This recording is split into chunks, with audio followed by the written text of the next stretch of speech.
This is TWiT. You both watched the 5G announcement. I shouldn't do this. I'm going to stop saying it. But it feels, I hope Verizon gave them $1 billion. And that they then gave it all to charity because they don't need it. They don't need $1 billion. What the hell? Every feature mentioned, and with 5G, it's going to be fantabulous. Was it just me, or was it going through my mind? You know, when they're doing, like, they showed how they made cardboard models, but they didn't have to make cardboard models anymore.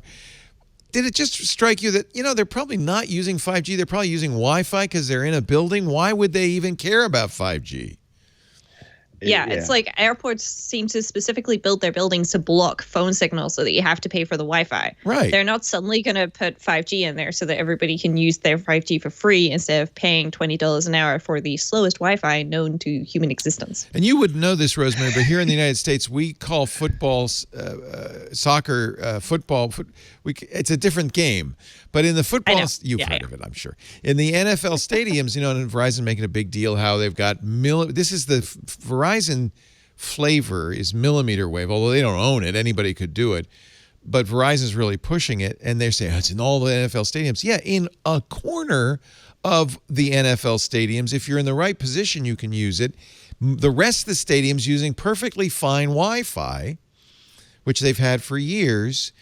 Verizon's, so for anybody who doesn't know, there are different kinds of 5G.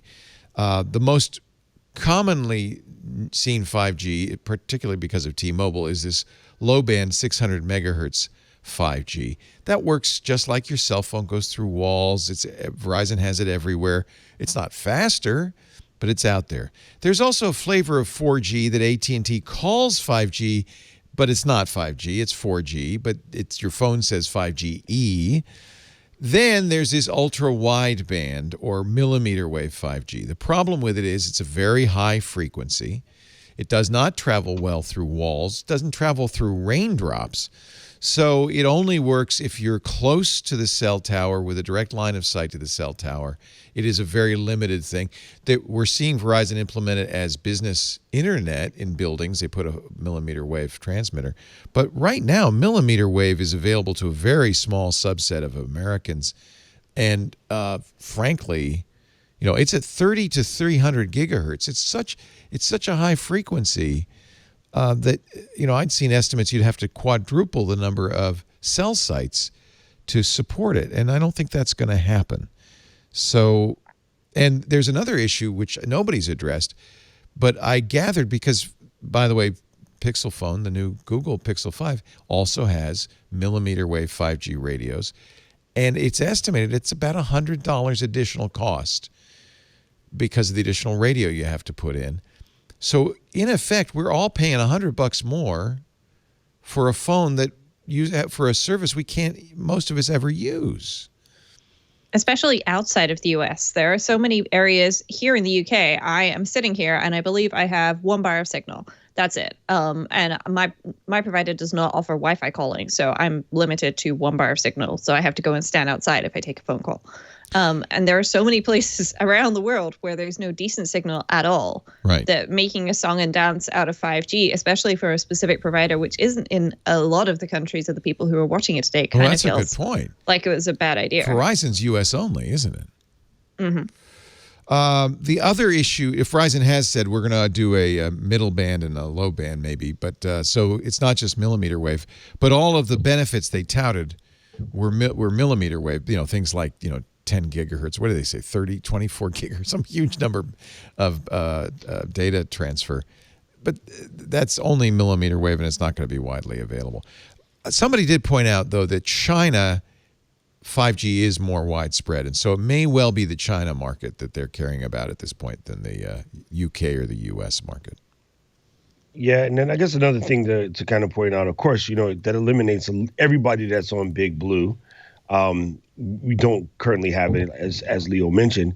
And like Rosemary said, for myself, like in my studio, I have to use a microcell just to even get anything on it. And that thing was so buggy that I eventually turned it off. And so, thanks to Wi-Fi calling, that's literally how it works. But I think it has to start somewhere. So as much as it seems kind of weird, it has to start somewhere, and from there the ramp up shall begin.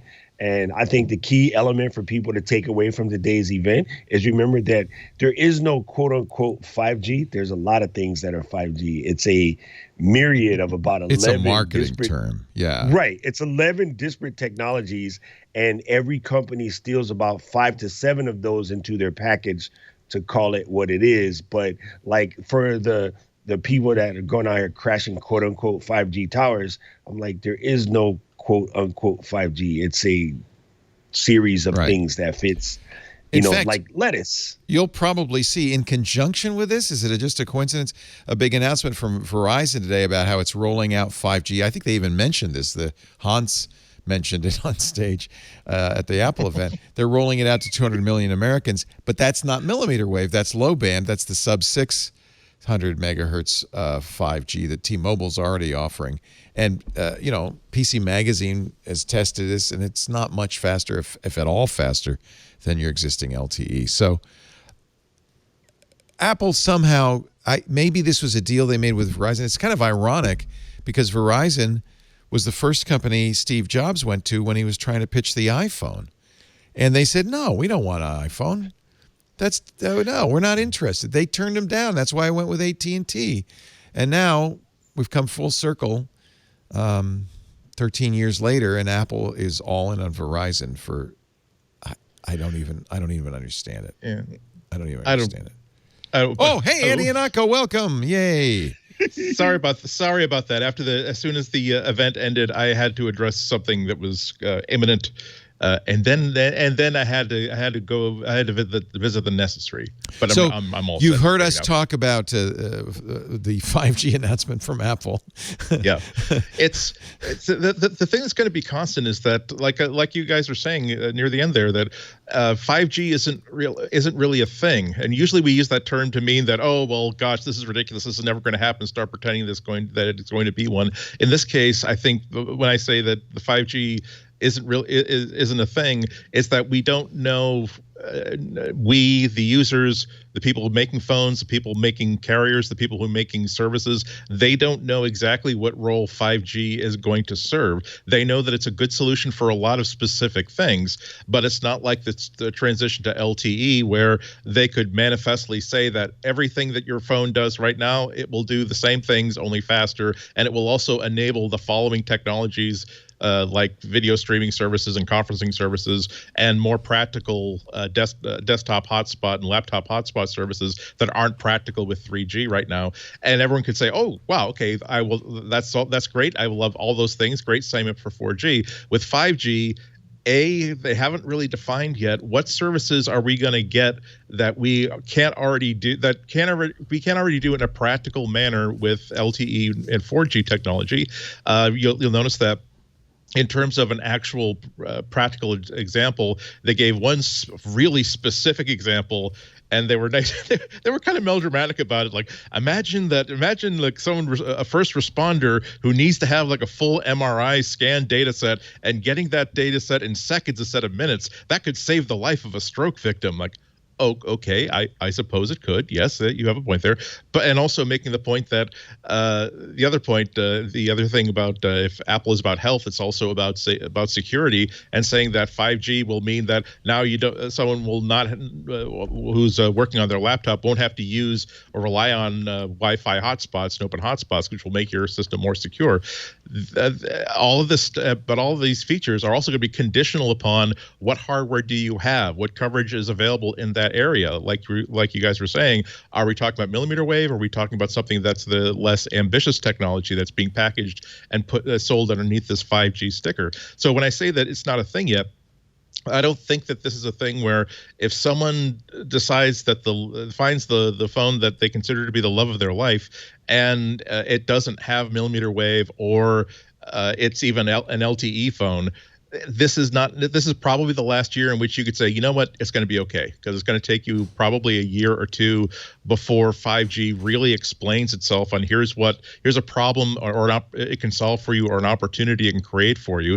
and it's going to take a while for all this stuff to shake up and for all the coverage maps to sort of fill out in the area. So I'm not surprised at all that Verizon did whatever they had to do to get on that stage. I'm sure that there was a trade-off of some kind. I don't believe they bought a marketing opportunity here. I don't think this was like when two YouTubers decided to do a collab or something like that.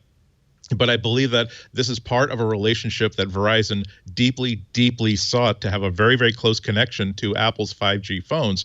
Because I think I was talking about this last week, the week before, that Verizon is unusual amongst all these carriers. All the carriers worldwide are making sure they're ready for 5G, and they have plans for 5G. I think Verizon is the only company that has staked the identity and the reputation of the entire company on it. They've decided to roll the dice and say that we are going to get so many new subscribers to Verizon because we, above everybody else, is going to be so supportive of 5G technology. When people decide we want the next thing, the Verizon network is going to be the best network in which to get all these services that are going to work for 5G. So it's not just, hey, here's this feature. It's our branding. So this really is more important to Verizon than any other company, that all these bets that they made on 5G absolutely pay off. So yes, absolutely. I'm sure that the Verizon phone, Verizon want to make sure that the most popular phone, single phone in the world, one of those most popular phones in all of America, works best on Verizon networks, because no one has. I don't have allegiance to AT&T. I use them because it's good service where I live.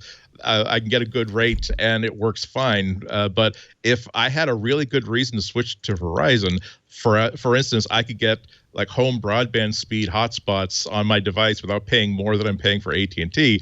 Oh boy, would I switch to Verizon in a heartbeat. So what we're seeing is, again, PR, we're talking about marketing, we're talking about banging the war drum and making sure that the name of Verizon is always and ever more associated with the best and latest and greatest in 5G. Rosemary, do they mention is 5G a big marketing thing in the UK? I mean, do you see billboards in the subway? I think there's one provider that can do some of that, but it's pretty much only in some areas of London, and that's it. And so you don't see that London media blitz that we see here in the US. No. And the other thing is there's so much of this country that doesn't even have broadband or 3G, so they're still living on Edge or whatever they can get, like satellite or something like that to try and get internet. So that would be in pretty poor taste if they were doing that. I know that there has been a lot more about 5G in the news recently because some people have some very strange thoughts as to what 5G can do to you. Spoiler, it does not. That's right. That's where they're burning those towers, aren't they? Exactly. Yeah.